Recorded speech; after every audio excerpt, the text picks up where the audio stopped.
Kaya kung wala ho yun, imposible for us to understand what love really means. Now, kung naalala po ninyo, when we started our series on first, love, nakita ho natin that the one thing of Jesus Christ is to love God and love others. Considering that Jesus knows exactly our framework, He knows also exactly what we need in life. And that is to always put God first. Okay? Sa buhay natin, sa dami nating mga concerns sa buhay, but we have to put God first. We have to love Him with all of our being. Kaya sabi niya, we love Him with all of your heart, soul, and mind, with all of our being. Then because of that, ito ho yung karugtungan. And the evidence of such love that you have for God is your love for others. Kaya love your neighbor as you love yourself. So napaka-importante yan. Kaya kung naalala po ninyo, the definition given to us sa series na ito is this. True love is from God. Obviously, this is something supernatural. This is not something na normal sa mga tao. From God. Why? Because it's unconditional commitment. And towards what? Imperfect people. To seek their highest good, which may require sacrifice for God's glory. So hindi ito yung parang gawa-gawa lang nating konsepto ng pag-ibig. We did not invent this. It was God-given parang to His people. Kaya it is a gift from the Lord. Kaya nga, if you are experiencing the love of God, and who is love, God is love, and if He is in us, ito isipin nyo, God is so infinite. We are finite. He is so infinite. Kaya siguradong pag nandyan yung Diyos sa atin, that love is overflowing. Hindi ito pwedeng i-contain mo lang. You have to share it to somebody else. You have to tell others about it. You have to make everyone feel it. Why? Hindi lang basta to experience it. Kasi hindi mo kaya yun. Hindi mo kaya i-contain si God. Amen po? Kaya nga nakakapagtaka for some people who are seemingly religious and yet they're very hateful of others.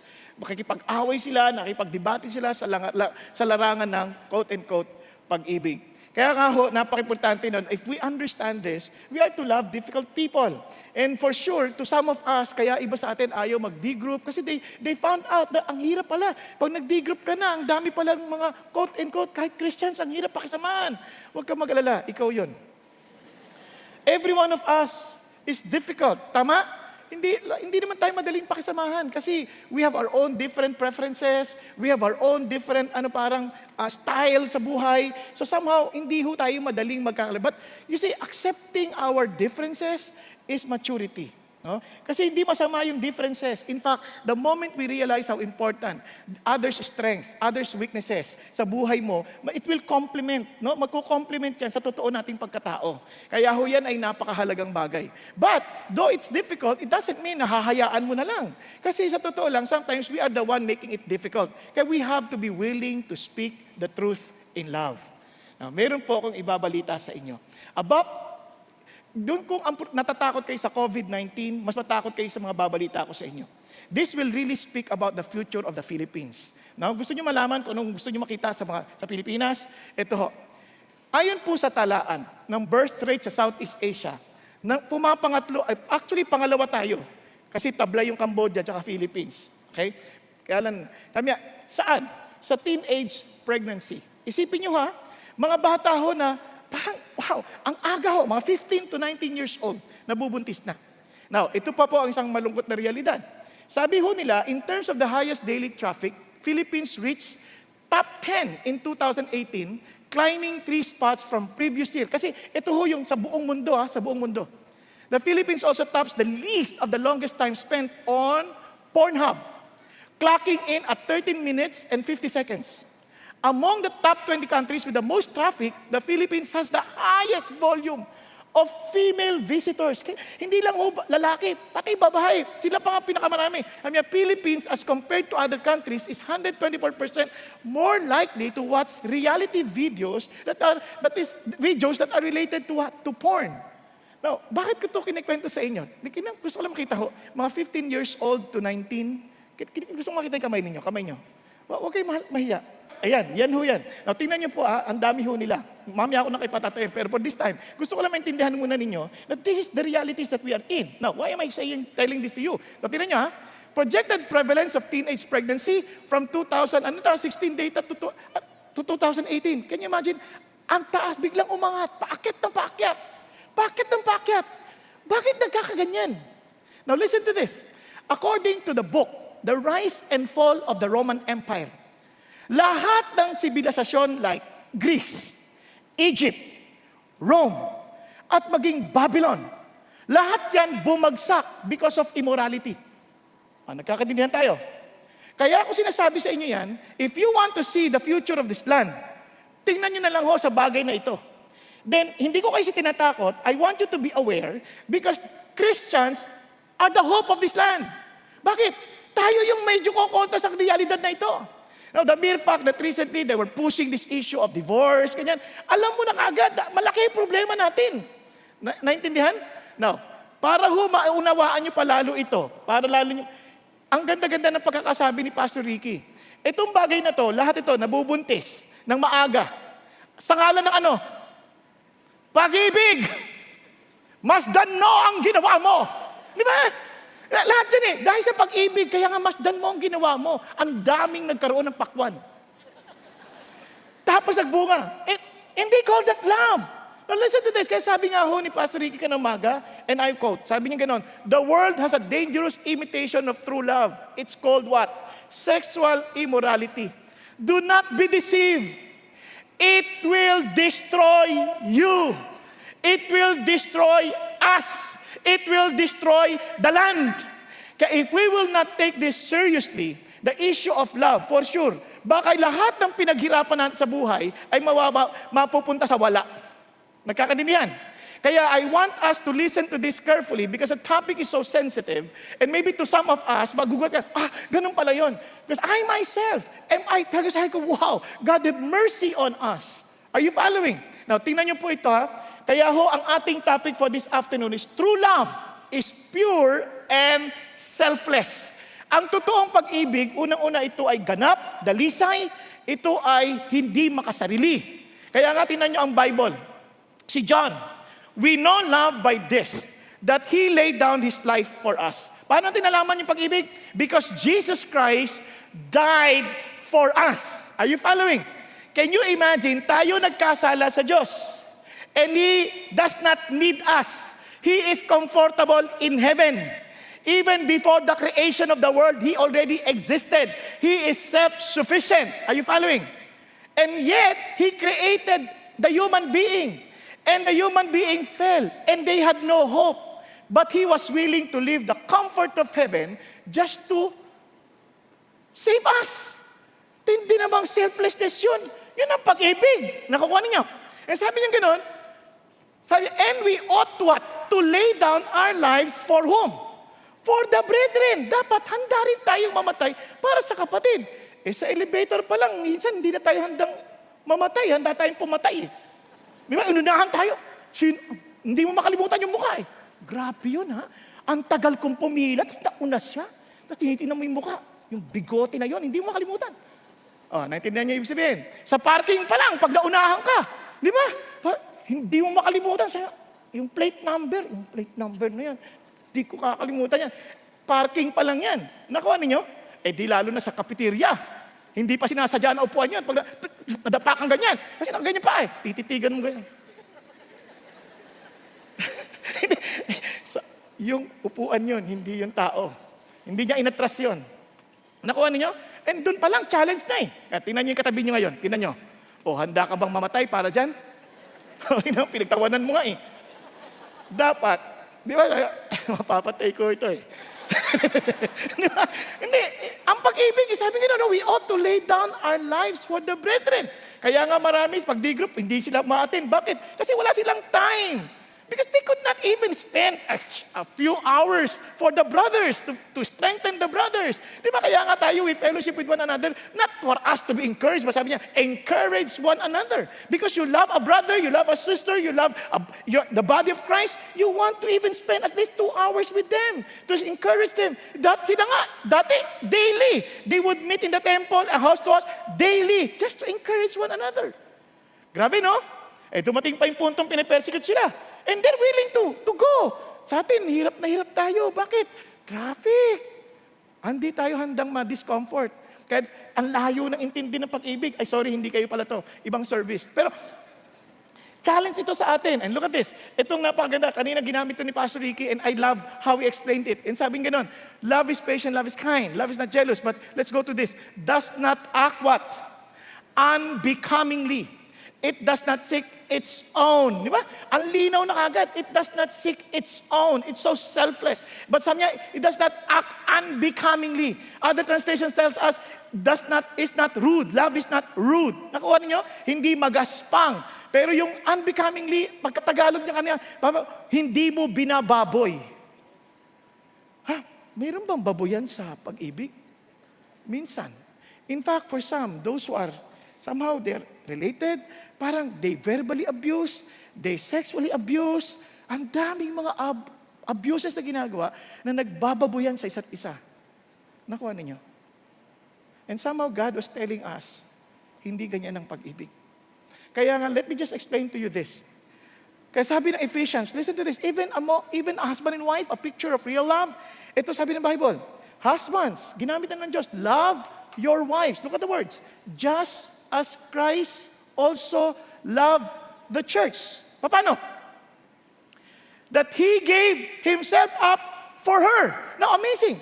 That He might sanctify her, having cleansed her by the washing of what? The Word. Sabi niya, water with the Word. Ano siya sabi ng Diyos? Itong love. Basahin yung Bible. Anong love? He gave Himself. For God so loved the world that He gave His only Son. Di ba? He laid down His life that you ought to give your life for the... Ano ibig sabihin ng pagmamahal? Hindi selfless. Bigay. Bigay. Alam niyo kaya yung maraming mag-asawa, hindi nagtatagal, laging hanap ng hanap. Kung mahal mo ako, dapat ganito, dapat ganito, dapat ganito. Hindi, bigay na eh.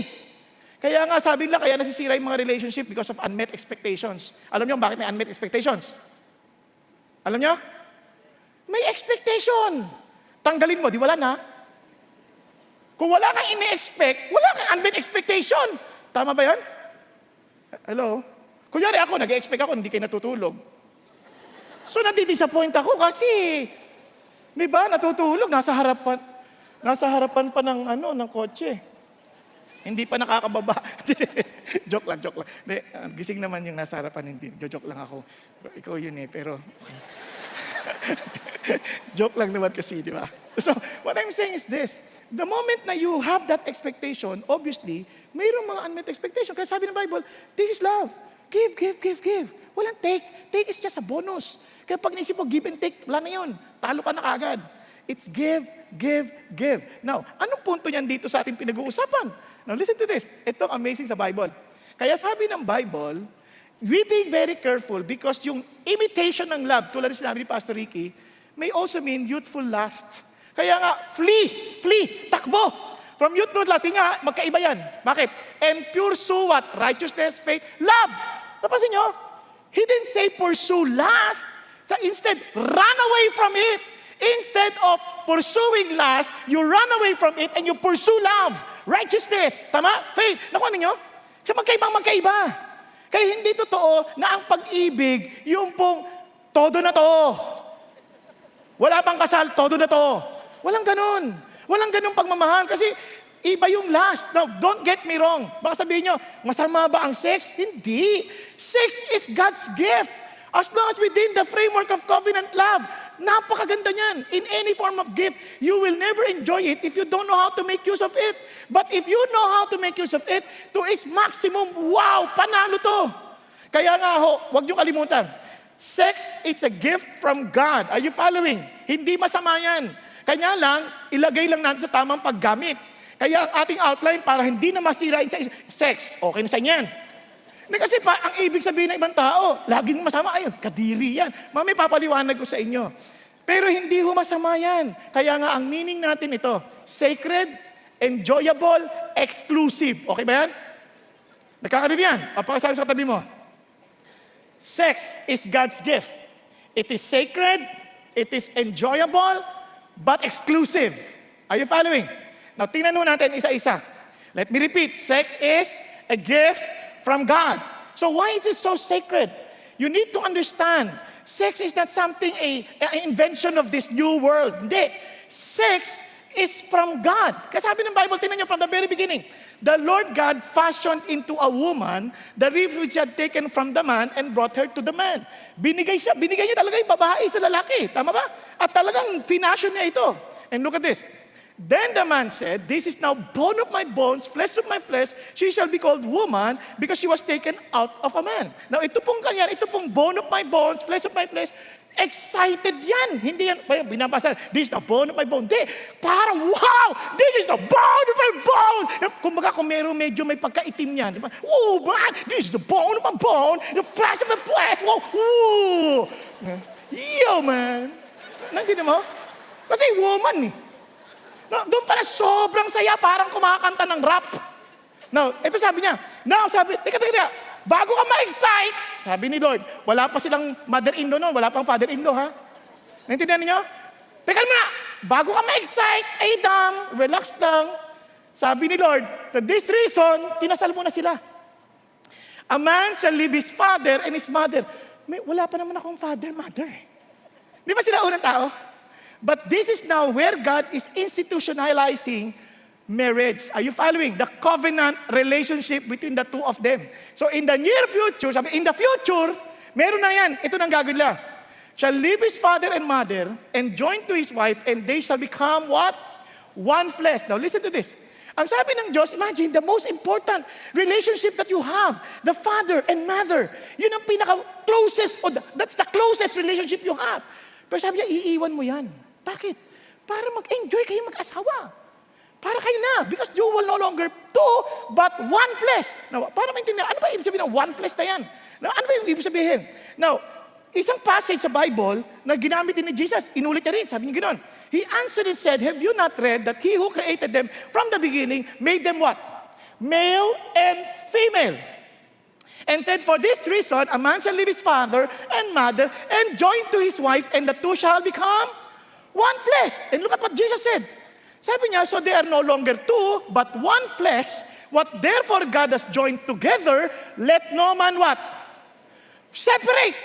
Wag na wag mong gagawa ng paraang maghiwalay yan because they are no longer two, but one flesh. Are you following?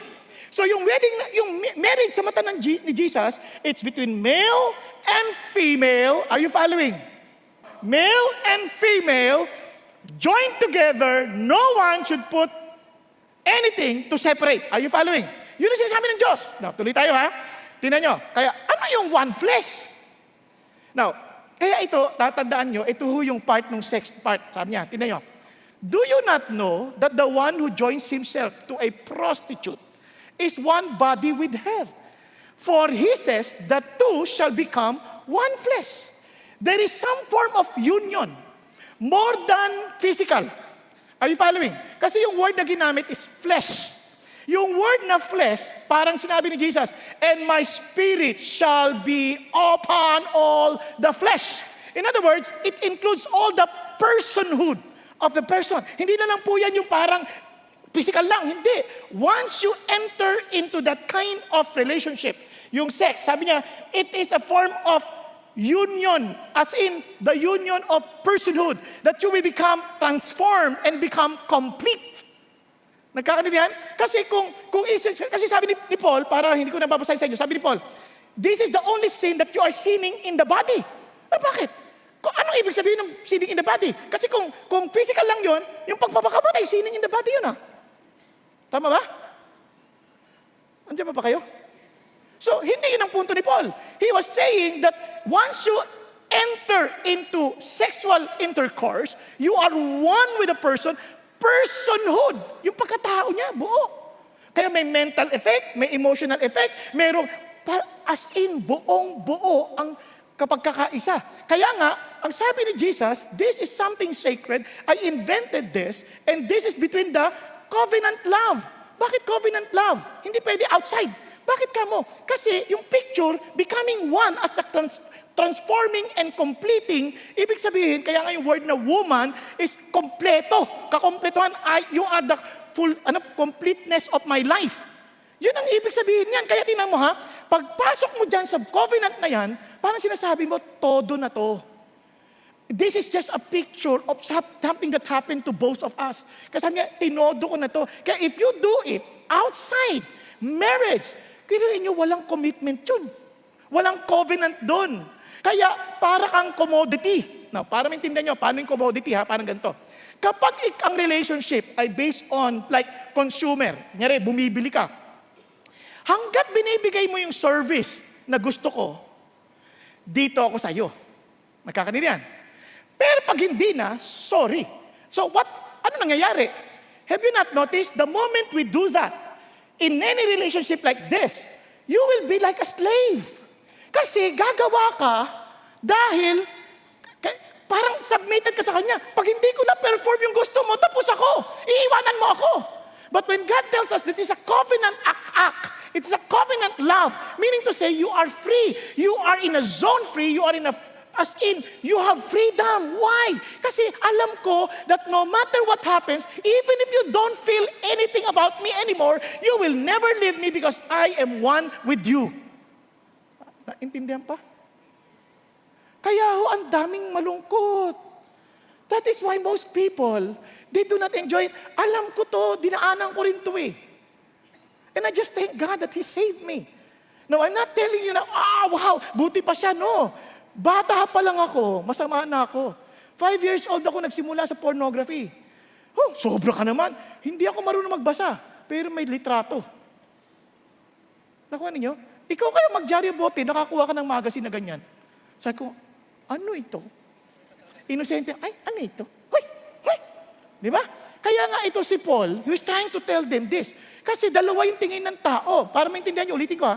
Ang tingin ng tao sa sex, yung tinatawag lang platonic view. Alam niyo yung platonic view? Narinig niyo na yan. Yan yung pananaw ni Plato. No? Kaya, ang isip nila, kadiri yan. Kadiri yan sex. Kasi masama yan, sa laman yan. Sabi ni Paul, hindi. Gawa ni God yan, bigay niya yan sa'yo. Yung iba naman ang tingin, sabi niya, hindi. Gawin mo gusto mo. Kung gutom ka, kaya nga kung naalala nyo, may verse dyan, sabi nga, tinan nyo, food for the stomach and the stomach is for food. Napansin niyo ba yan? Tapos sabi nga sino, but God will do away with both of them, yet the body is not what? For immorality, but for the Lord, and the Lord is for the body. Nakuha niyo? Ang sinasabi niya, ang tingin ng ibang tao, di parang appetite lang yan. Di ba? Pagka gutom ka, kumain ka. Kaya if you feel sexy, mag-sex ka. Ganun ang isip niya, no, mali ka. Sabi niya, no, I invented that not only for you, but for me. Sabi ni God, ano ibig sabihin? Because your body is not yours. He will destroy all of that. In fact, He wants you, I created you, so that body, for what? For the Lord, not for immorality. Now, ano yung immorality? Para maintindihan nyo, yung word na immorality is from the word porneia. Yung porneia, ang gamit nila pornography, pero more than that, ang word na porneia, okay, pakigising mo yung katabi mo, baka managinip. Delikado managinip sa ganitong pagkakataon sa usapan na ito. Baka kung ano mangyari sa iyo. Now, yung word na porneia, it's a general term to mean that anything, any sexual intercourse outside of marriage between male and female. Are you following? Nagkakaintindihan? Is immorality. Any sexual intercourse outside the marriage between male and female, yan ay immorality. Nagkakaintindihan. Kaya po yan, napakalawak niyan. Now, bakit ko naman pinagdidiinan male and female? Tingnan niyo po, ulitin ko lang ha, para maintindihan niyo mabuti. Babalikan natin yan. Sample, you shall not lie with a male as one lies with a female. It is an abomination. Ayaw ng Diyos. Ano yung word abomination? Para sa Lord, karumal-dumal. Also, you shall not have intercourse with any animal to be defiled with it, nor shall any woman stand before an animal to mate with it. It is a perversion. Now, baka mag-word kayo, meron bang ganyan? Meron ganyan. May nagpapakasal na sa mga ganyan. Meron nga nagpakasal na sa gitara eh. Wala pang buhay yun. Nakuha ninyo? Eto, meron na rin. Now, para maintindihan nyo, anong ibig sabihin sa Diyos yan? Tingnan nyo, para pag binasa nyo pa ulit. Sa 21 naman ito, if there is a man who commits adultery with another man's wife, one who commits adultery with his friend's wife, the adulterer and the adulteress shall surely be put to death. Ibig sabihin, kung pa hindi la asawa, nagtawag sa, dapat yan, parehong patayin. So, ang lahat yung batas na yan, lahat ng klase ng mga immorality, ang kanilang penalty during the Old Testament times, death penalty. Now, ito yung karugtong. If there is a man who lies with a male as those with lie a woman, both of them committed a detestable act, they shall surely be put to death. Their blood guiltiness is upon them. Ano dapat gawin? Dapat nga, patay din yan. Nakuha ninyo, ganun karumal-dumal sa harapan ng Diyos yan. O, tuloy tayo. If there is a man who lies with an animal, he shall be put to death. You shall also kill the animal. If there is a woman who approaches any animal to mate with it, you shall kill the woman and the animal. They shall surely be put to death. Their blood guiltiness is upon them. Now, what the Lord is telling us is this. Any form of immorality, death penalty yan. Old Testament, ha? Para lang mabigyan sila ng preview na sa eternal life, death penalty ang immorality. Kaya nga, their place will be in the lake that burns with sulfur and brimstone. Are you following? Hello? Bakit? Bakit naman ganun katindi? Because our body is not for us. For us. It is for the Lord. Tingnan niyo, balikan natin yung 13, ha? Balikan natin. Sabi niya, so, the body is not for immorality, but for the Lord. Are you following? Andiyan pa kayo? And look at this. And the Lord is for the body. Napansin niyo ba yan? Yung katawan mo para sa Diyos. At si Lord para sa katawan mo. Wow, ganun ka-importante yung ating pagkatao. Nagkakanin yan. Kaya sabi ng Bible, yung katawan mo, hindi na iyo yan. Huwag mong gamitin yan sa kagustuhan mo lang. Di ba? Andiyan pa po kayo. Hindi, kaya alam nyo, ito, sa totoo lang, for a while, tinamad na ako mag-exercise kasi nakakapagod po. Pero kinausap ako ng Diyos, sabi niya, anak, hindi na iyo yung katawan na yan.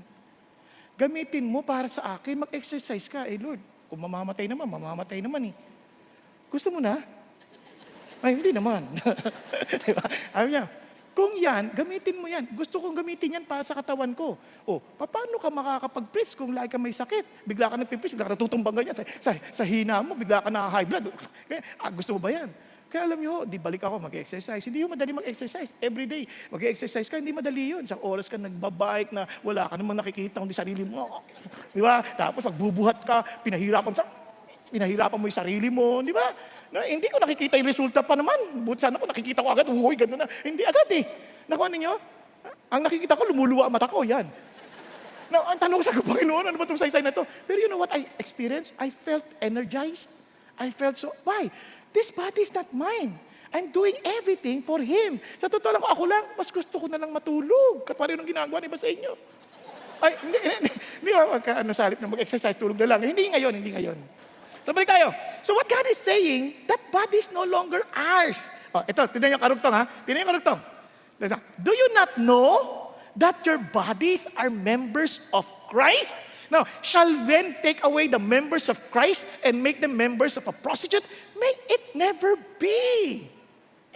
Pag-isipan nyo, gagamitin mo ba yan sa anumang bagay na para hindi kay Kristo? Di ba? Kaya, kunyari, kung mag-boyfriend kayo, meron pa ako narinig ganito, nag-pray pa eh. Bago mag-sex. Hindi sila pasakasala, nag-pray pa sila, Lord, i-guide mo kami. Anong nangyayari sa'yo? Di ba? Imagine mo lang, nandun si Lord nanonood, Di ba? Parang ikaw pa naman nanonood. Siyempre, ikaw mahihiya ka. Pero minsan nakakalungkot, no? And yet, talagang parang, wow, ano ba to? Bakit kami ganito? Nakuha ninyo? Now, God is just telling you and reminding you, anak, that body is no longer yours. Kanino po ito? Sabi niya, membro na yan eh. What does it mean? If you sin against that body, you're sinning against the whole body. You're not just sinning against yourself.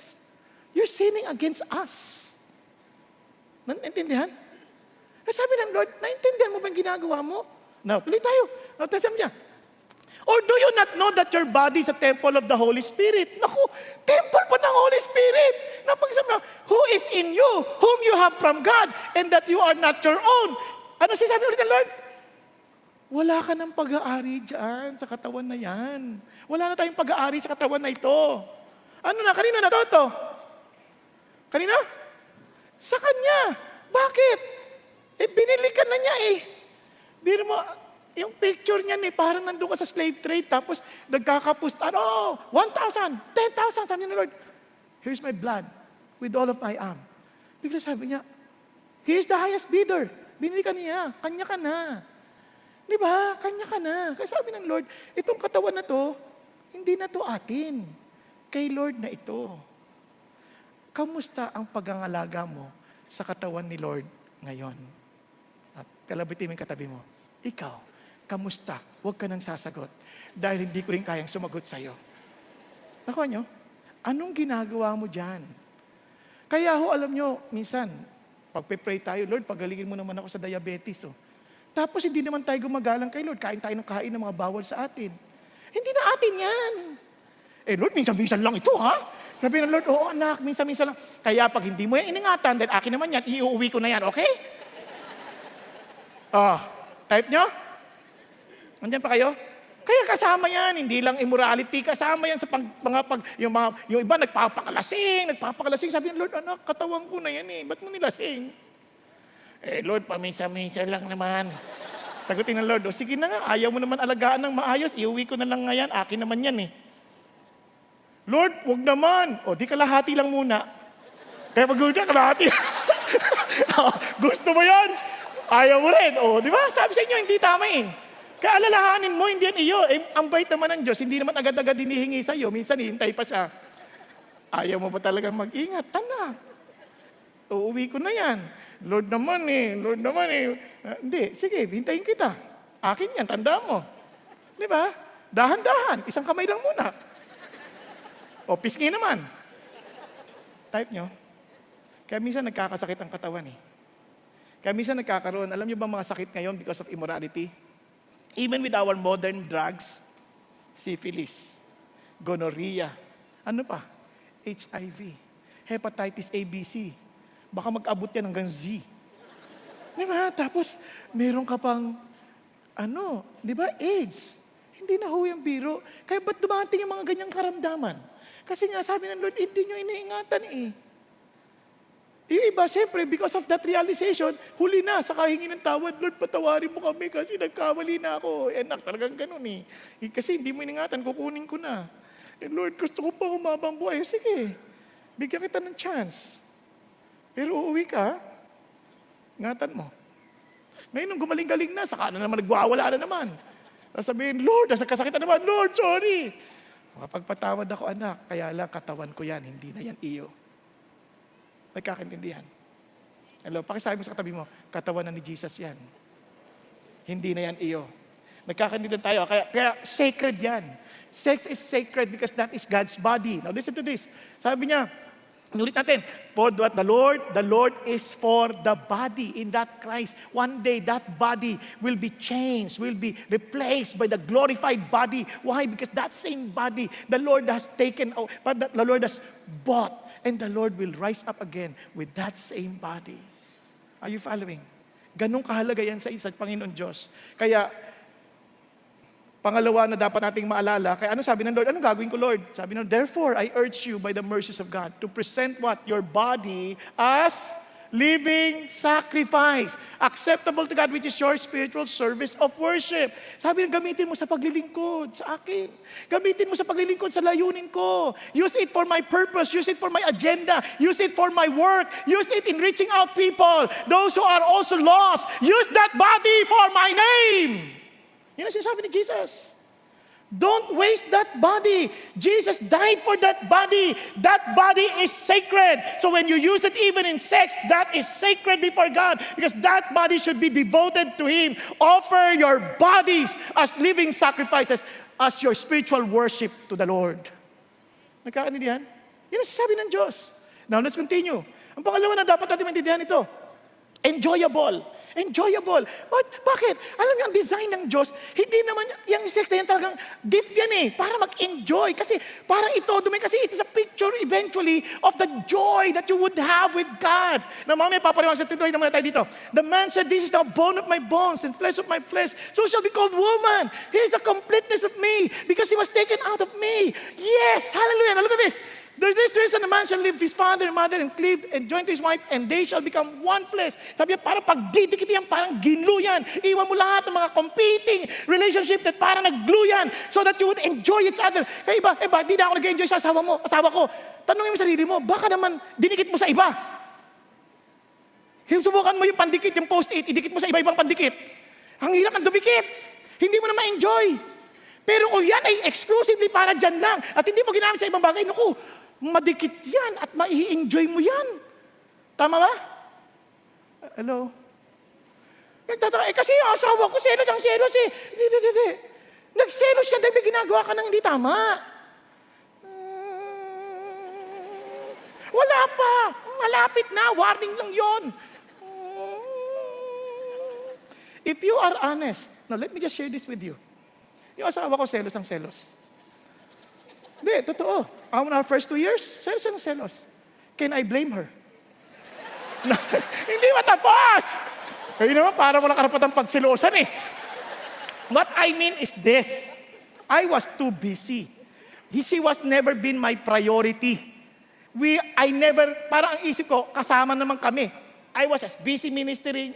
But, one thing I also realized, baka lang, maintindihan ninyo at that time. One thing I also realized, I also had fun joking with other women. Naintindihan nyo? Although in my heart, parang wala, pero seemingly flirting ka na rin eh. Naku Kaya pag na-realize mo, teka muna, bakit?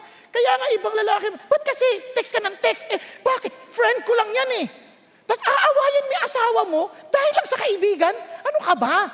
One na kayo eh. Pag sinaktan mo siya, sinasaktan mo yung sarili mo. Kaya dapat yan, kaibigan lang naman to eh. Sige na, tayo na lang. Hindi ko na i-text yan. Friend ko lang naman yan. Ikaw pa rin ang totoo kong kaisa. Nagkakaninyan tayo?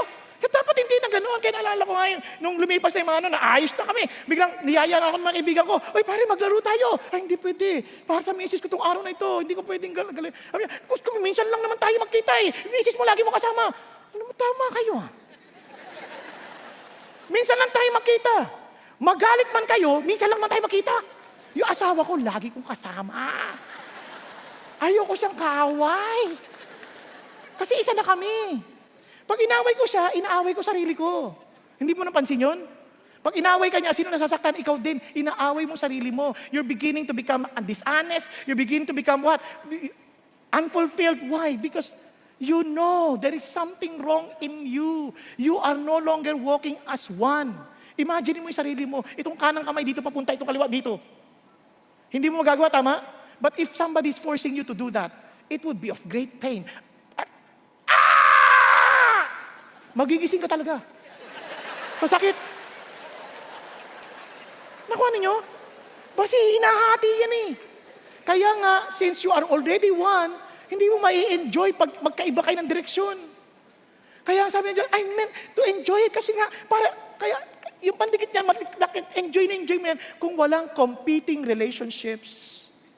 Not the parents, the closest, not the in-laws, not the friends, not the barkadas, di lalong-lalo na, not the secretary and katulong. Walang competing relationships. Ito yung sabi ng Bible. Ano sabi ng Bible? Let your fountain be blessed and rejoice in the wife of your youth as a loving hind and a graceful doe. Let her breast satisfy you at all times. Be exhilarated always with her love. Di ba sabi niyo, ito, enjoy mo asawa mo. Imagine Adam and Eve, they were both naked and they were not ashamed. And sabi niya, enjoy mo every part of her. But the moment you use it to someone else, you'll begin to compare. Hindi mo na siya ma-enjoy.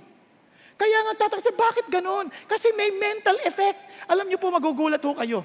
Kasi sabi ng Bible, sabi ng Bible, kaya yung husband, they ought to love their own wives as their own bodies. Kasi iwan na sila eh. He who loves his own wife loves himself. For no one ever hated his own flesh, but nourishes and cherishes it, just as Christ also does the church. Nakuha na niyo? Sobrang blessed na. Sabi niya, ito yung design ko. Kaya don't ever use it in any other way. This is pastor, di naman ako may asawa. Ano ko, single ako? Di lalo na nga. Kasi kaya nga ako nahihirapan. Pag nag-asawa ka na, tapos ka na. Kasi makakompare mo ngayon. Kasi nga hindi mo iningatan eh. Because that body is meant just for one. Male and female. Hindi sinabi, males and females. Naunawaan po. It talaga sobrang exclusive. Mamaya, di-discuss yung exclusive. Dito man tayo. Kaya sabi ng Bible, tinan nyo, drink water from your own cistern, fresh water from your own well. Should your springs be dispersed abroad, streams of water in the streets? Ano ibig sabihin yan? Let them be yours alone and not for strangers with you. Wag mo ipapahiram yan. Ang sabi gano'n, let your fountain be blessed, rejoice in the wife of your youth. Then, for why should you, my son, be exhilarated with an adulteress and embrace the bosom of a foreigner? Huwag mong sayangin. Now listen to this. The idea of this is, yung sinasabi ng Diyos that you are giving your commitment, a covenant love, para ma-enjoy mo, you are not seeking for what will satisfy you. You are giving yourself totally. Are you following? Sabi niya, teka muna, pastor. Alam ka naman, hindi mo inisip ang sarili mo. Pag hindi mo inisip sarili, hindi na enjoyable yun, kaya nga gusto mo kasi iniisip yung sarili mo. Yun ang mystery. Papaliwanag sa inyo. Nakakatuwa, somebody said this, si David Hemba, sa kanya aklat, The True Morality. Sabi nga ganon, the idea of enjoying selfless sex seems contradictory. Does not seem getting the most out of sex require putting your own desires ahead of everything else? The surprising answer is no, both on biblical terms and based on human experience as well. God has embedded a paradox in how sexual pleasures works that helps to restrain natural human selfishness. And sabi niya, the more a couple focuses on pleasing each other, the more enjoyment it receives in return. Amazing, no? The more you are pleasing each other, the more enjoyment receives in return. And the more a person focuses on demanding his or her own satisfaction, the less satisfaction is possible. Self-centeredness always destroys sexual satisfaction, while unselfishness always makes it better. Amazing, no? It is not for you. It is for your partner. Nandiyan pa kayo? But the more your partner enjoys, the more you'll enjoy. Now, isa pang nagsabi niya, si Anthony Thistleton. Sabi niya, hence, far from devaluing sex, the very opposite comes about. In this area, Paul was far ahead of first-century cultural assumptions in perceiving the sexual act as one of intimacy and self-commitment which involved the whole person, not the mere manipulation of some peripheral functions of the body. Kaya ang idea, todo na to, para sa'yo to, and it will not be shared to anybody else. Gusto mo ba yan? Imagine, for example, ikaw, mag-aasawa ka na lang. Sasabihin sa'yo, magpo-propose na yung boyfriend mo. Sabi mo, alam mo, pakasal na tayo. Okay, good. Sa'yo mo na. Pero mayroon na ako sasabihin sa'yo, ha. Yung girlfriend ko dati, kasi mahal na kita talaga eh. Ginamit din ni Pastor Peter one time sa kanyang preaching. Napanood nyo rin ata, pero ulitin ko lang. Sabi niya, mahal na mahal kita eh. Kanya lang, mahal ko rin yung girlfriend ko dati. Pero 0.5 na lang percent. Sa'yo, 99.5. Okay lang sa'yo, ha? Total, hindi. Ano lang naman, kikitain ko lang siya. Once in a quarter, ganyan lang. Ganun lang siya kikitain. Oo. Pero ikaw lahat, all the time, ikaw. Papayag ka? Papayag ka? Oh, ba't ako papayag? Loko ka pala eh. Ba't ako papayag? Kasi gusto mo, todo. And that is exactly the picture God wants. Yung bang pag tinodo mo, yun ang kasi, yung bang picture ng sex nito, ito yung reality, mayroong reality sa spiritual realm na may mystery na ginagawa ang Diyos. Now, listen, kaya tingnan niyo po, sabi ni F.F. Burus, Paul displays a psychological insight into human sexuality, which is altogether exceptional by first-century standards. He insists that in an act which engages and expresses the whole personality in such a way as to constitute a unique mode of self-disclosure and self-commitment.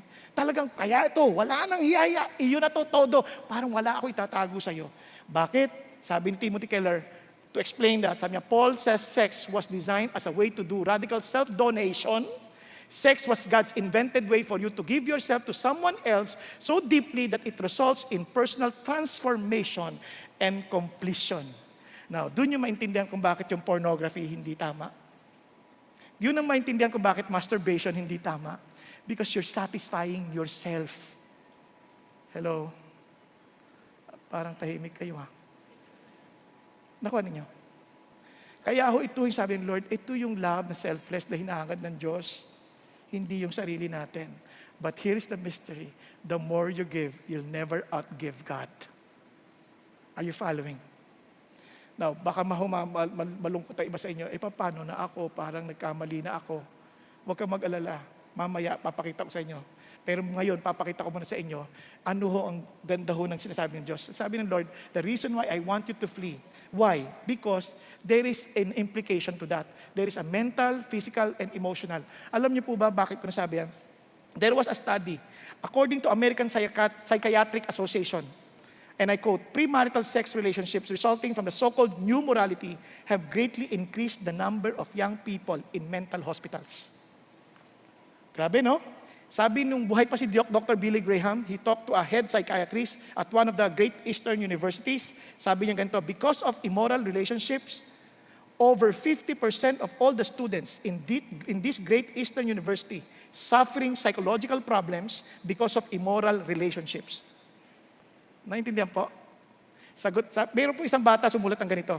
Sabi nung bata, when I see how casually sex is taken by my classmate, they make it all sound so natural, so inevitable, that there are times when I wonder what I am waiting for. And, ayan. But, her dad replied sa letter, I think I can tell you in 6 words what you are waiting for. You are waiting to be free. Free from the nagging voice of conscience and from the gray shadow of guilt. Free to give all of yourself, not a panicky fraction.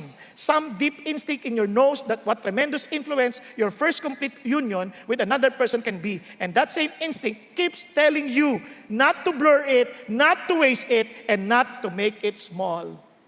Mga kapatid, listen to this.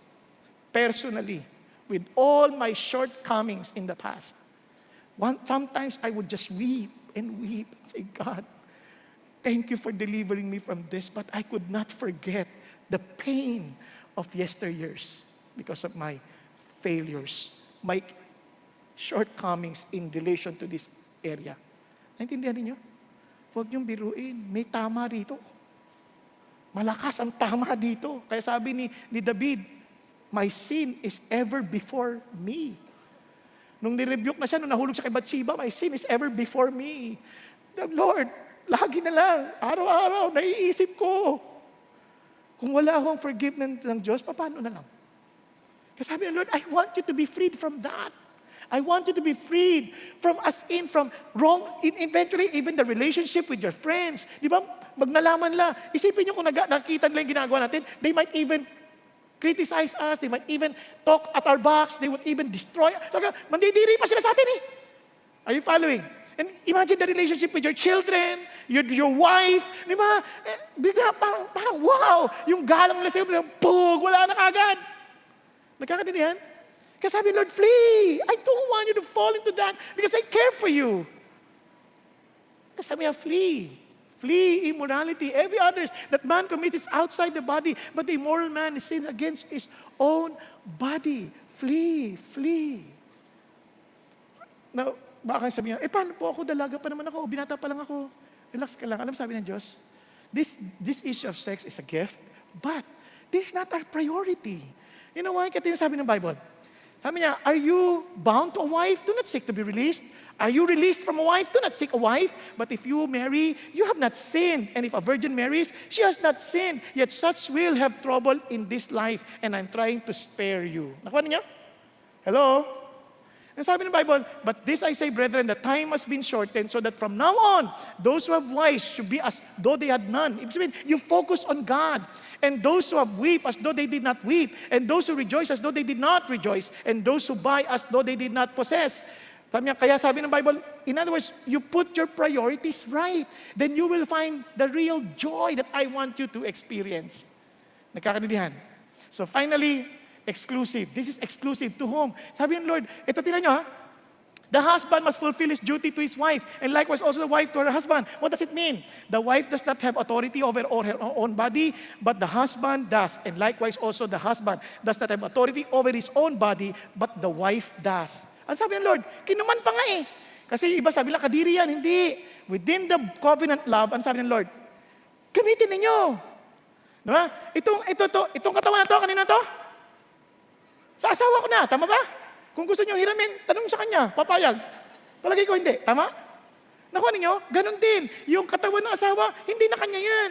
Sa akin na yan. So in other words, Hindi mo pwede sabihin, ayoko. Iba kasi, kaya yung mga babae, pag kinakalabit, ayoko, sakit ang ulo ko. Kami sa may lalaki umuwi eh. Pag-uwi niya, sweetheart, ito medical. Ay, ano pala ngayon? Biogesic na lang. Luman-luman na yung medical. Ang tanda-tanda na naman. Kasi naman, medical na sinasabi nito. Ito biogesic. Sabi niya, bakit? Hindi ba masakit ulo mo? Hindi naman masakit ulo ko Yay! Sabi ng lalaki. Ano yung sabihin? Isang hindi na naintindihan. Yung katawan na yan, hindi na iyo yan. Sa asawa mo na yan. Tama? So be prepared. Kaya naman, huwag ka namang amoy kawali. Kasi pa sa asawa mo yan eh. Yung malalaki naman, huwag ka mag-amoy lupa. Kaya sabi ng Lord, because this is exclusive. Sabi nga nun the wife, that also the husband does not have authority over his own body, but the wife does. Di ba? Yan na, exclusive na yan eh. Kaya sabi ng Bible, marriage is to be held in honor among all. And the marriage bed is to be undefiled. For fornicators and adulterers, God will judge. God wants us to keep that marriage bed undefiled. No, kapatid, may pag-asa pa ba nagkamali na? Yes. Now, before I proceed and before I end, let us first hear a testimony from a brother. I praise God for him. As young as he is, he realized how important to be pure. No? Kung nagkaharamali tayo, lahat naman meron tayong mga nakaraang hindi maganda, huwag kayong mag-alala. Ang Diyos natin at ang Christianity totoo is a restorative belief. No? It restores us back to our design. Are you following? So pakinggan po natin si Sam Noel. I was raised in a Christian home with godly and nurturing parents. But this didn't prevent me from being exposed to pornography at 7 years old. So kung si Pastor Bong po, 5 years old, ako po 7. This happened while I was alone with a relative po when he decided to watch an R-rated film sa living room po namin. Being young and innocent, nakinood po ako, but something about the film made me feel embarrassed yet excited and curious to keep going. Kaso po, simula pa lang po to. The mix of guilt and pleasure in watching adult films led me to keep this as my most kept secret from my family and friends for many years. Nung 14 years old po ako, I surrendered my life to Jesus Christ at a high school evangelistic retreat as I finally understood what Jesus did on the cross to pay for my sins. I also surrendered my lust to Him, pero akala ko lang din yun. Yun pala, all the passion I had in the retreat was only a spiritual high. When I came back home, the temptations returned as well. Slowly but surely, I returned to my old ways, and I was struggling with lust again. It greatly affected my purity and my relationships with women as well. Yung mga kaibigan kong babae, tinry kong gawing kaibigan. I did my best to serve God despite of my secrets. I served in ministries, led my own D group, and even became one of the student leaders during my high school years. Hindi ko sinabi sa parents ko or sa D-group leader ko yung mga inner battles ko because of embarrassment and fear. Questions like, how would they react and what would they do kept me from admitting that I was still struggling with sin. So yung life ko, it became a cycle of sinning, repenting, then sinning again. Though I would ask God for forgiveness, I was too ashamed to keep going back to God for the same sins over and over again. But by God's grace, He began to work in my life. And He allowed me to keep my purity by having stronger and God-honoring convictions. Nag-keep po ako ng personal online curfew for myself to avoid unnecessarily sinful thoughts. And as much as possible, I don't go out alone with any girl unless family ko po sila. I also decided to pursue becoming God's best before I could find God's best for myself. I kept myself regularly accountable to a select group of people and avoided hanging out with the wrong crowd. Most of all, I kept my top priority to pursue a deeper love and intimacy with God. Bale po, tumigil na din po ako lumandi. God helped me overcome my battle with lust. One night, I asked the Lord to deliver me from this bondage of mine. A few weeks later, sinagot din ako ni God. In a spiritual turn of events, I woke up one Sunday morning unable to breathe and with heavy chest pain. Sa sobrang bigat, I knelt down and I cried out to God. I realized by God's grace, that was the moment He set me free from that bondage. I began to feel lighter and I knew God had won the battle. The effects were almost immediate. By God's grace, I no longer find myself gazing at women for lustful reasons, nor do I want to view porn anymore. But I also know that I need to guard myself from temptations. So, tumigil na din po ako manood at makinig sa mga content po that could lead me to sexual temptation. And when I get tempted to do it again, God would simply change my mind to get busy. Truly, God is the victorious deliverer. Today, I'm amazed at how God has worked in my life kasi sa totoo lang, di ko naman to deserve eh. I sinned against God and I hid it especially from the people that I love. But now, He's using this story for His glory. Pag-pray niyo po ako, for though I claim God's victory in my life, this life will always be full of temptations. Pray niyo din po that I remain a faithful witness, a faithful discipler, and that I remain close to the Lord, and most especially that I stay accountable to my family, friends, and my mentors. I am Samuel Noel, 20 years old, once a shameful sinner, now a witness of God's life-changing grace. Para sa Panginoon, who showed that true love is pure and selfless, be all honor and glory forever. Kung sakali, katulad nun, anong gagawin mo? Kung baon ka na, as pornography, anong gagawin mo? Paano ka makakawala? Bibigay lang sa inyong 3 suggestion. Okay lang? 1, repent before Jesus Christ. Look at this. Sabi ni Jesus, do you not know that the unrighteous will not inherit the kingdom of God? Do not be deceived, neither fornicators, idolaters, nor adulterers, nor effeminate, nor homosexuals, nor thieves, nor the covetous, nor drunkards, nor revilers, nor swindlers will inherit the kingdom of God. Ano sabi na? Such were some of you. Ano pansin niyo? Ganyan kayo dati, but di na ngayon. Amen po? So bakit? Because you were washed. You were sanctified. You were justified in the name of our Lord Jesus Christ and the Spirit of our God. Sabi ni Lord, halika na kayo. Kayo na nabibihag, kayo na na-enslave, come. And I will clean you. I will free you. Kaya nga pagdating nun, kaya pag sinasabihan ka ng demonyo, halika na, hindi mo kaya yan. Hindi na, nalinis na ako. Sasabihin mo na sa demonyo, hindi na. Tapos na yan, nilinis na ako. Huwag mo na akong goyoin pa. Hindi na nyo? Hello? Number 2, nagagawin natin. Now, sabi ng Bible, flee from youthful lust. Takbo. In fact, sa Corinthians 10, same passage. Flee from immorality. Takbo. Ang immorality, hindi yan pinagtatalunan. Hindi yan, nakikipagdebate ka ba? Hanggang saan? Hanggang saan ako pwede? Hindi na. Takbo. Parang si Joseph, naalala nyo? Si Joseph, isipin mo, wala naman nakakita eh. Wala naman siya accountability group. Di ba? Ano sabi ng asawa ni Potiphar? Joseph. Hi, Joseph. Hi with me, Joseph. Buti sana ko isang araw lang. Araw-araw, Joseph. Ikaw si Joseph, kainis ka na. Diba, hindi ko na kaya to. Hindi, anong ginawa ni Joseph? Tumakbo! Takbo! Hindi palapit sa kanya, palayo.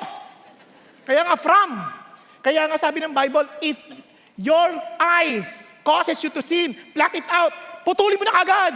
Kapag nakakita ka na, ako, ngayon, pag nanonood ako ng TV, pag may naghahali ka pala, pinapatay ko na kagad, nililipat ko na kagad, pinaforward ko na kagad. Nakakatuwa yung mga anak ko, ganyan din sila sa akin kasi kasama ko sila nanonood minsan, nakita nila kung paano ginagawa, hindi na rin siya tumitingin. Bakit? Kasi kung ano yung papakainin mo sa brain mo, yun ang lalabas mo, garbage in, garbage out. Kayo ba, kakain ba kayo na may ipot? Siyempre ayaw nyo, ganun isipin nyo, may ipot yan, ayoko nyan. Tama? Takbo na agad. If your right hand causes you sin, cut it off. Putulin mo na agad. Di ba? Pag mayroong mabaing, gagano, kamusta ka na? Umiikot. Wag na. Alam sa totoo lang, ang tagal ko sa pornography. Iniyak ko sa Panginoon yan. Maniwala kayo noon to, matagal na. Bago ako naging Christian. Nung naging Christian ako, pag nakakita pa nga ako ng babae, nire-rape ko sa isip ko yan. Hindi na ngayon baka naman, hindi na ngayon. Ngayon, sabi ko, praise God. Alam mo, sabi ng Lord, sabi niya, noon titingin ka lang sa noo 3 taon halos yun. Sa noo lang ako tumitingin. Kaya ngayon nag-iingat na ako. Ngayon kaya na ng isip ko, makakita, pero hindi. Kaya nag-iingat pa rin ako, mula leeg, pababa, hindi ako basta titingin. Nakuha ninyo? Kasi hindi ko alam kung anong pwede mangyari. Kaya pa nagpapapicture, nakaganyan ako lagi. Nakaganyan. Kasi hindi ako nakikipagganyan. Kaya hindi ako rin ako nakikipagbeso-beso. Naalala ko noon, merong ma-attend sa aming Bible study na dating sa Miss Universe, tumahal sa Miss Universe. Pag bumating, binibeso ako. Sabi ko, sinabi ko na sa lahat. I'm sorry ayaw ko talagang binibeso-beso ako. Sabi, sorry, exempted ka. Sabi ko, Joke lang naman, para hindi naman kakahiya, di ba? Kasi hindi talaga ako mahilig makipagbeso-beso. Siyempre, iba nakipagbeso. Ayoko naman, wala naman ganun. Hindi naman ako bastos sa tao, kaya pag nakipagbeso na, yan. Pero yung nakaguard yung utak ko. Pero hanggat kaya ko, kaya ako nagmamano sa mga babae. Nagmamano akong ganyan. Para sa halip ng kay beso, nagmano ako, ikaw naman, nagmamano ka, tumatanda ako. Dapat lang. Kasi sabi ng Bible, treat older women as mothers. And treat younger women as sisters. Ikaw ba, gagawa ka ng masama sa kapatid mo? Siyempre hindi. You can flee. Takbo na agad. Anything that will cause you to sin. Iba-ibang ating kakayanan. No? Iba sa atin, malalakas ang loob, para malalakas ang ang kanilang will. Kaya nilang makakita ng tao na naka two-piece, yung short at saka t-shirt. Short at t-shirt. Yung iba, hindi na kaya. Makakita lang ng short. Ganun na kaagad. Huwag ka nang tumingin. Nakuha ninyo? Cut it off. Cut it off. Yung iba, pupunta na sa beach, kung ano-ano nang nilalaro. Huwag ka pumunta sa beach. Pero huwag mo sabihin lahat ng pupunta sa beach, masamang tao. Nakuha ninyo? But cut it off. Cut it off. Flee, flee, flee. And lastly, ano sabi ng Bible? Bad company, corrupt, good morals. Piliin yung kasama nyo. Tingnan yung kapatid natin, no? Nakasama lang, no? Hindi naman niya gusto talaga yun sa simula, pero may kasama. Kaya piliin yung kasama nyo. And here I would challenge you, Christians, if somebody is somehow struggling, don't condemn. Help. But don't seek help with an opposite sex. Okay ba yan? Huwag mo sabihin, kapatid, sister, nag-struggle ako. Nalala ko, there was even someone came to me one time, sabi niya, tulungan mo ako, pastor. I have a sexual fantasy. Babae yun. Ako, sa'yo. Ha! Bakit naman sa akin ka pa lumapit? Di ba? Di ba? Ay, agad-agad, sorry! Agad-agad ako. Hindi naman, pero kailangan dahan-dahan. Ganun ba? Pasensya na. Kapatid, pag-pray mo sa... Layo ka na. May naalala ko, ito last na to. Wag kayo Naalala ko, nasa Japan ako, may humalik sa akin dito. Sabi ko, sweetheart, may humalik sa akin. Sabi ko sa asawa ko. Sabi niya, sino? Hindi ko tinignan. Bakit? Baka maganda, hindi ako makatulog. Ay kung pangit, lalo hindi ako makatulog. Di ba? Kaya tiniis ko na lang ganyan. What I'm saying is, flee and choose the right company. And mabuti na lang, yung asawa ko hindi nagalit na gano'n nangyari. But she was willing to help. Kaya, tayo po mga Christian, don't be condemnatory. Kung kayo mga asawa ninyo, nagsisi asawa ninyo, don't be condemnatory. Lahat tayo were once sinners and forgiven and given a new life in Christ Jesus. Let me end. Ito totoo ng end. They caught a woman, di ba? An adultery. Sabi niya, Jesus! What should we do with this woman? Nalala niyo? John chapter 8. Sabi ni Jesus, bigla siyang yumuko at nagsulat. At sabi niya, sige, kung sino yung hindi nagkasala, siyang unang bumato. Tama? Tapos ang mga kote, dahan-dahan sila nawala. Tapos habang sinasabi niya, naghihintay siya, nagsulat na naman siya. Sabi ko, Lord, ano ko ginagawa niyo? Ba't kayo sulat at sulat sa baba? Pag napunta kayo sa Israel, makita niyo yung bato yan eh. Pag nandun kayo sa city, bato yan, lalo sa may area ng temple. And he was writing with his finger. You know what Jesus saying? I wrote the law. Do you remember the law was written by the finger of God? I wrote the law. I know the law. And sabi, but I'm telling you this. Sige, yung hindi nagkasala siya, unang bumato. And you know what happened next? Every one of them left. And the woman left alone. And this is what Jesus said. Straighten up, Jesus said to her, woman, where are they? Did no one condemn you? She said, no one, Lord. And Jesus said, I do not condemn you either. Go. From now on, sin no more. You know what Jesus is saying? Kung ikaw man ay tayo, sino man sa atin, somehow you're hooked into pornography, hooked to any wrong relationship, yung mga pandikit na wala na, nadikit mo na sa lahat, gusto mo mabalik yan, yung dikit, balik ka sa manufacturer, balik ka kay God, who made you. He will make it sticky again. But sabi ng Diyos, I will not condemn you, but sin no more. Come. I'm giving you a new beginning. You were once like that, but you are washed. Are you following? Because of Jesus. Tayo po natin yung muko at pumikit sandali. Kapatid, we are the church composed of sinners. There's no one perfect in this church. But thank God, He's looking for imperfect people who are honest enough to admit that they need help. And God is very much willing to help, to empower us, to give us a new beginning, that we may start all over again. You can start pure again. You might think, hindi na ako virgin, paano na ako? No. You may start now. The Lord heals, the Lord gives a new life. Ang tanong lang, are you willing to come before God and say, Lord Jesus, Thank you for your forgiveness. Thank you for your love. Thank you, Lord, that you know all about me. I come to you now, Lord. I admit that I need you. I admit that you alone are my Savior. Kapatid, just be humble while everyone's head is bowed down, while everyone's eyes is closed. Will you please come to Jesus? Say, Lord, ako po, I need you. I need you, Lord. Please help me. Lord, maaring ang bandage mo, hindi naman sa sexual issues, kundi maraming bagay na, and you want somehow to be delivered. Kapatid, you come to Jesus. You come to Jesus. If God is speaking to you, be humble. Just raise your hand before God. Lord, ako po yan. I need your deliverance. I need your power. I need your healing. I need your forgiveness. I need, Father God, a fresh start. Thank you, Jesus. Thank you, Lord. Thank you, Lord, that you see all these hands raised, oh God, even in the upper balcony, in the middle balcony. Father God, thank you. Thank you that you see all these people, Father God, Lord, with all humility coming before you, Lord. Father God, thank you that forgiveness comes only from you. Thank you that you died on the cross for our sins. Thank you, Lord, that you are forgiving God and you're giving us a new beginning. And Lord, I pray for those who are in bondage or whatever, maybe a game or maybe computer games, sexual addiction, whatever addiction it is, oh God, substance, oh God, and they need your power. Lord, I thank you that you alone can deliver all of us. So I pray, Father God, let your healing begins. And allow us, Father God, to follow your ways, that we will not fight with it, but we will flee from it. Lord, may you allow us to memorize your words, to meditate on your words. For you have said, how can a young man keep his way pure? But by meditating on your word, that I hide your word in my heart, that I may not sin against you. So Lord, as we run from temptation, I pray that we will run to your words. We will run to you, O God, for you are our source of strength. You are our Savior. So we come to you now. We run to you, Lord Jesus, and empower your people, O God. Thank you, Jesus. Thank you, Lord. Thank you, God. Father God, I pray now as a church. Thank you for your forgiveness. Thank you for giving us life. And I pray now as a church, O God, I pray, Lord, that this would be really a place where people who are looking for help, people are looking, Father God, for deliverance, freedom from this several kinds of addiction. I pray that they may find us to be real brothers and sisters who love with purity, who love, Father God, with selflessness, oh God.